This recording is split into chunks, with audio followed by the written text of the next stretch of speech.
Então vamos olhar lá.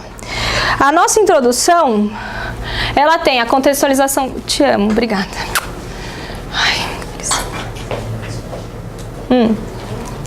A gente viu lá no triângulo, a primeira coisa que aparece na introdução é a contextualização teórica e as definições relevantes. Eu posso transformar isso no dado que já se sabe isso. Eu vou na literatura, eu já vi isso, aquilo, esse processo acontece, tal e tal pessoa trabalha com esse negócio. Essa informação aqui não existe, vai ser o foco do trabalho e a lacuna a ser preenchida. Vou dar um exemplo, não vou me atrever a falar antes. Dado que esse organismo apresenta um sistema semelhante, aí eu vou mostrar aqui o meu modelo ou sistema de estudo e por que que ele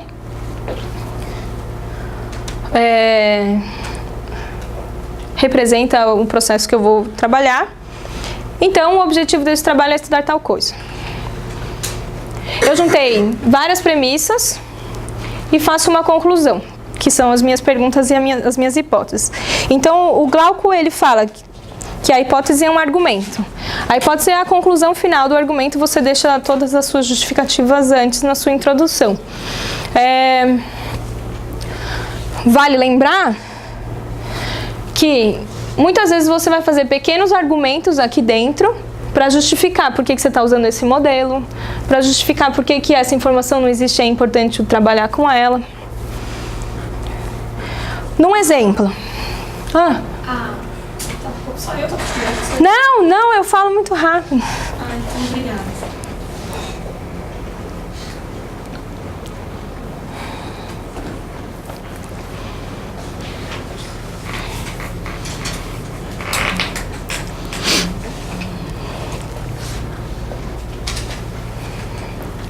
Deixa eu te perguntar. Você tinha falado que o trabalho todo é um argumento. É isso que você falou? Você vai fazer um argumentinho para justificar a sua pergunta. Isso aqui vai virar uma premissa para você fazer o seu método, que também vai ter que ter um argumento ali no meio para justificar por que você está fazendo ele.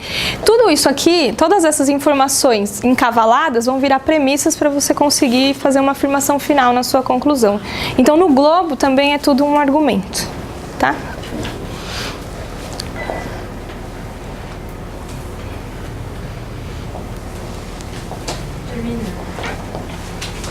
A gente faz igual... vocês não são dessa época, né? Daquele programa do SBT, Fantasia. Vocês são? Então menos mal, me senti menos velha. Passei, hein? O que é o dado que já se sabe isso?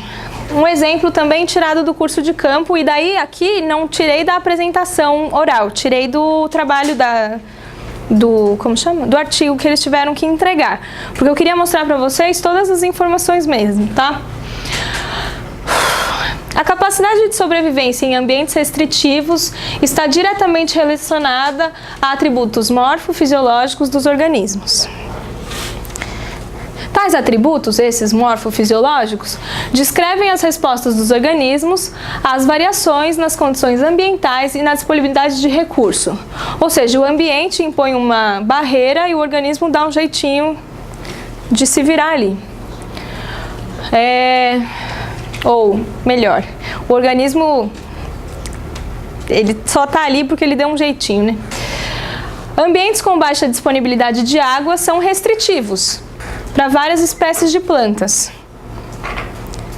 E aí, em plantas, as folhas para eficiência de uso e as raízes para acesso à água são atributos morfológicos de espécies. Então, ok, eu tenho uma restrição ambiental. Restrições ambientais normalmente estão relacionadas a atributos morfofisiológicos. Ambientes com baixa disponibilidade são ambientes que apresentam restrições. E plantas dão seu jeitinho. A gente ainda não sabe, mas é muito bacana. As plantas pequenas, elas apresentam raízes pouco profundas, ou é muito provável que elas apresentem raízes pouco profundas. Então, elas estão suscetíveis à variação na disponibilidade hídrica. Para sobreviver, elas podem apresentar outro atributo que não a raiz. Então a gente tinha a folha ou a raiz. As plantas pequenas provavelmente não apresentam a raiz grande para chegar no lençol freático, então elas devem apresentar a folha com alguma modificação para guardar água.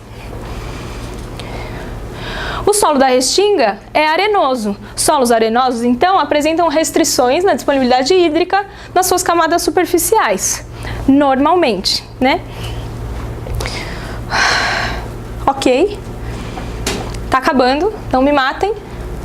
O solo da restinga é arenoso e apresenta... Olha que boa, como eu sou burra, né, gente? Eu devia ter tirado o anterior. Ai, tão longa. Perdi a graça. Eu vou usar esse organismo e o sistema semelhante. Ela tinha que estar aqui. Por quê? Porque o solo da restinga é um tipo de solo que apresenta restrição. É o meu caso específico. Me desculpem o erro.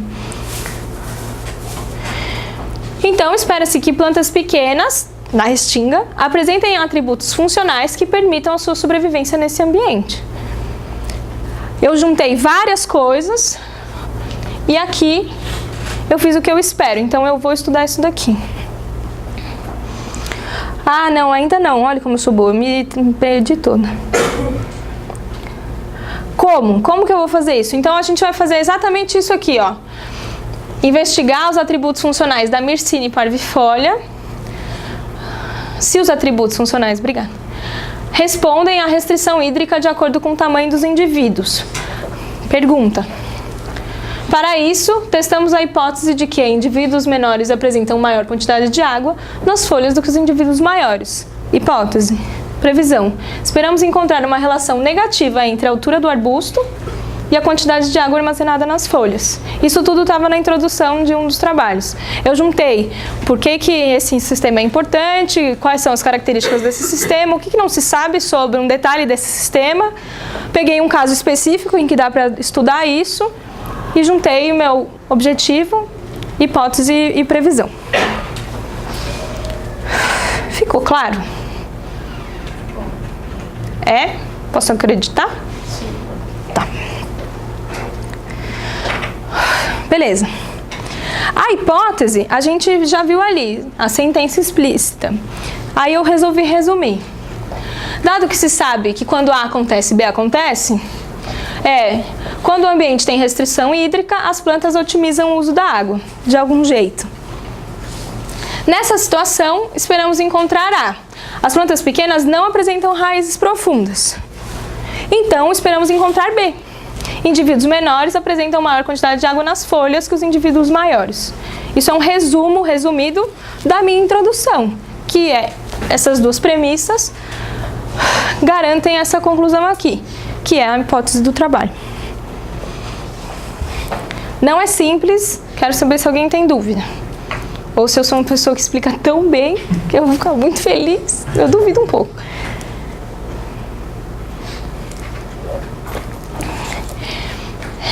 Só para me justificar, tirar o meu da reta, é muito nebuloso, assim, quando a gente vê no exemplo dos outros, né? Uma coisa meio... mas tá aí porque tá fácil, porque não foi eu que fiz, eu acho que eu entendi.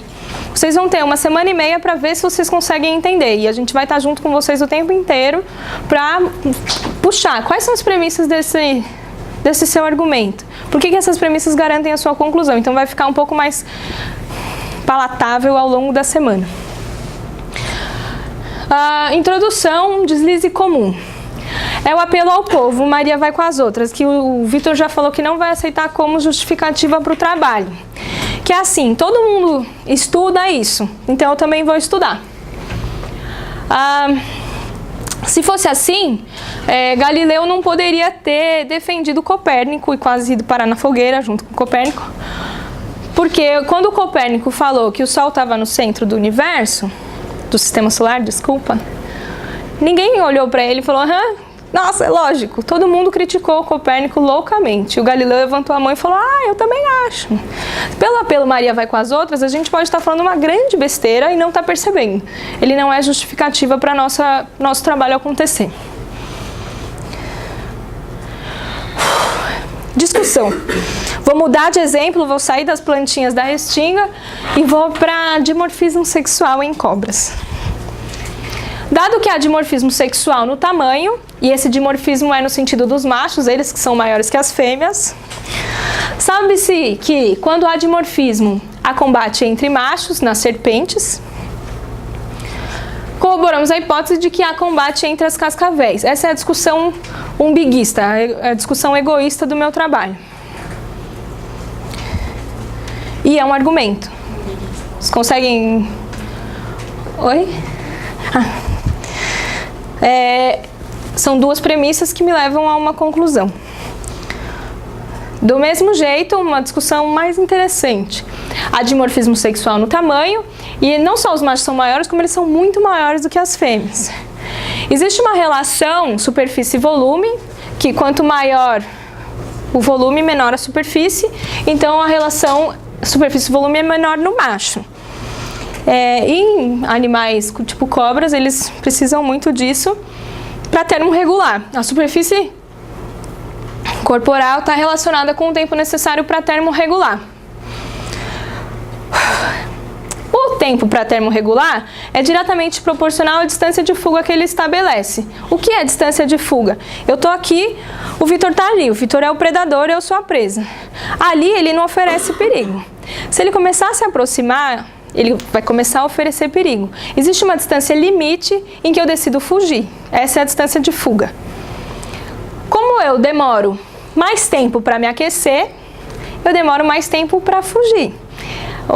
Minha mobilidade é menor do que a da fêmea. Então é esperado que os machos apresentem essa distância de fuga maior. Fiz uma hipótese que pode ser testada num próximo trabalho e também é um argumento. Só precisei de mais premissas para defender. Ficou claro? Ok, deslizes comuns da discussão. O primeiro chama apelo à ignorância. A gente não sabe se A é verdadeiro, então A só pode ser falso. Ou o contrário, a gente não sabe se A é falso, então A só pode ser verdadeiro. Não sei se é claro com A e B para todo mundo, vocês precisam que eu dê um exemplo? Por favor. A gente não sabe se Deus existe, então Deus não existe. Ou, ao mesmo tempo, eu não sei se Deus existe. Aliás, se Deus não existe, então ele existe. Mas aí você não está discutindo nada. Exatamente. Lindo! É isso. Não só não estou discutindo nada, como eu estou usando a minha ausência de dados, né? Exato, para tomar outro como verdade. A gente usa muito isso quando a gente fala, não refutamos a nossa hipótese, então corroboramos a hipótese alternativa. Mas a gente pode ter um monte de outras hipóteses que podem ser verdade ao invés da minha alternativa, tá?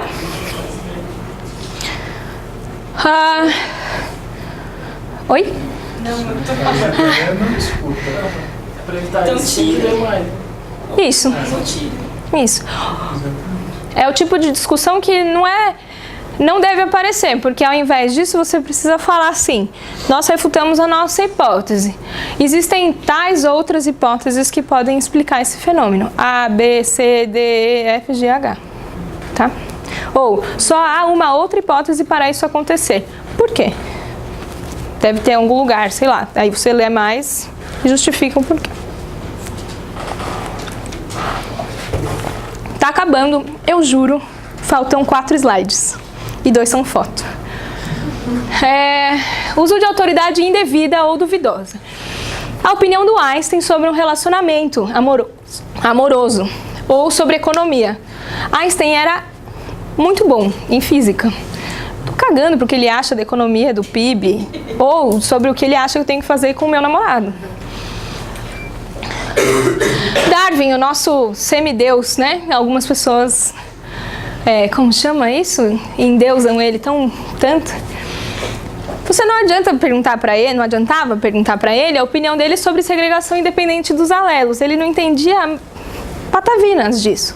Então, como isso aparece no seu trabalho? É bem desse jeito. Segundo Darwin, os alelos segregam independentemente. Fofa, essa não é a citação que você vai usar nesse momento.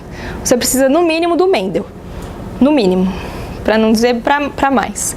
Então a gente usa o Begon, os nomes que todo mundo conhece, as literaturas mais gerais, elas não ajudam em muitos dos casos.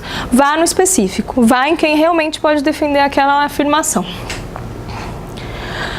E uma coisa que o Vitor já falou, eu roubei esse é o site que tem as correlações espúrias, que o Vitor comentou hoje de manhã. E há bastante esse jeito assim de fazer, que é confundir a correlação com causalidade. O que é correlação? Alguém pode me explicar? Relação recíproca. Como? Uma relação recíproca? Define melhor para mim o que é isso. Parece muito difícil de entender. Alguém? Não sei se está certo, mas é quando duas variáveis se explicam, andam juntas. Duas variáveis andam juntas. Elas se influenciam, uma influencia a outra? É sempre legal a gente perguntar isso, porque indica que correlação e causalidade são uma área cinza, as pessoas têm bastante dúvida. Correlação é quando acontece A, acontece B. Quando acontece A, acontece B. A causalidade é B acontece porque A acontece. B. Não, a correlação é quando eu falo assim: toda vez que meu joelho dói, chove. Toda vez que meu joelho dói, de verdade, eu tenho uma operação, tem aquelas pessoas, né, que falam que a junta operada dói quando chove. Chove porque meu joelho dói? Meu joelho dói porque está chovendo de verdade? Então, a correlação existe. Meu joelho dói quando chove. A causalidade não necessariamente existe. Nem chove porque o meu joelho dói, nem o meu joelho dói porque chove. Eu ia perguntar isso justamente. Não tem uma que vai ser aquela que vai... Tipo assim, influenciar a outra. Mesmos, né? Não é uma que vai causar, exatamente. Não é causar. Só tem que tomar cuidado quando a gente fala que elas andam juntas, porque ela pode ser interpretada como elas só aparecem juntas, né? Elas são observadas ao mesmo tempo, mas elas não são causa uma da outra. Uma outra questão também é que, além o exemplo que você deu, você tem uma causalidade que você não sabe a direção. Por exemplo, pode ser que seu joelho doa porque chove mesmo. Muda e acontece alguma coisa, não sei. Mas em certos casos você pode ter uma correlação, mesmo que na verdade você nem tenha influência de uma coisa com a outra, né? Tem outros fatores que influenciam lá. Por exemplo, pode ser que esses mesmos fatores influenciem B e você vai encontrar essa correlação, mesmo que na verdade não exista nenhum tipo de interação ou influência entre A e B. Exatamente, obrigada. É isso mesmo. Não, você explicou muito bem, muito melhor do que eu. Isso depende do que você está usando, né? Também vai de bom senso, acho, da pessoa querer correlacionar as coisas, porque eu não vou querer correlacionar meu pé com a cadeira, com quantos passos eu vou dar, não sei, alguma coisa diferente da outra, entendeu? Relacionar coisas. Por isso que é bem legal, assim, se alguém ainda tiver um pouco confuso sobre o que é a correlação e a causalidade, esse site só tem correlações, só. E é óbvio que não são causalidades, como o exemplo que o Vitor deu hoje de manhã. O consumo de manteiga per capita e a quantidade de divórcios nesse estado. São duas coisas que crescem linearmente paralelas, assim. Só que não há razão para eu achar que o consumo de manteiga é o que causa os divórcios ou vice-versa. O número de filmes que vigilância por ano correlaciona diretamente com a quantidade de suicídios nos Estados Unidos. Eu acho que nesses exemplos fica bem fácil a gente ver que as coisas são meio... A gente não pode falar que existe uma relação de causa. Mas nos nossos trabalhos, às vezes é muito fácil a gente achar uma correlação e falar, eu achei a causa. No meu trabalho de mestrado, por exemplo, eu achei uma correlação quando as minhas colônias de abelhas tinham mais alimento, elas se reproduziam mais. Existia uma correlação. Produziam mais rainhas, produziam mais machos. Eu podia falar que existia uma causa para a produção de sexuados? Não podia, né? Isso foi uma terrível descoberta no meio do meu mestrado. Então é uma coisa que às vezes nosso cérebro vai direto pensando, é uma causa, mas não, é apenas uma correlação, talvez não exista uma relação direta, como a Ana falou, entre causa e efeito nesse exemplo. Vocês provavelmente vão passar por isso em algum momento da sua vida. Certamente. Aí, só para dar um exemplo, esse é um artigo publicado na BBC sobre que relaciona o consumo de chocolate em quilos por cabeça com a quantidade de prêmios Nobel do país. Pasmem, um suíço consome mais de 30 quilos de chocolate por ano. Mas lá é boa, hein? 15. Ai, obrigada, eu tô cagando, gente, tô falando errado. Deixa eu olhar daqui. Suíça consome Ai. 12 quilos. Não, 12 quilos, gente. Mas 10 milhões de pessoas. Obrigada. Eu sou ótima, né? Eu só falo a bosta. Ela consome 4 quilos e tem 0 nódulos.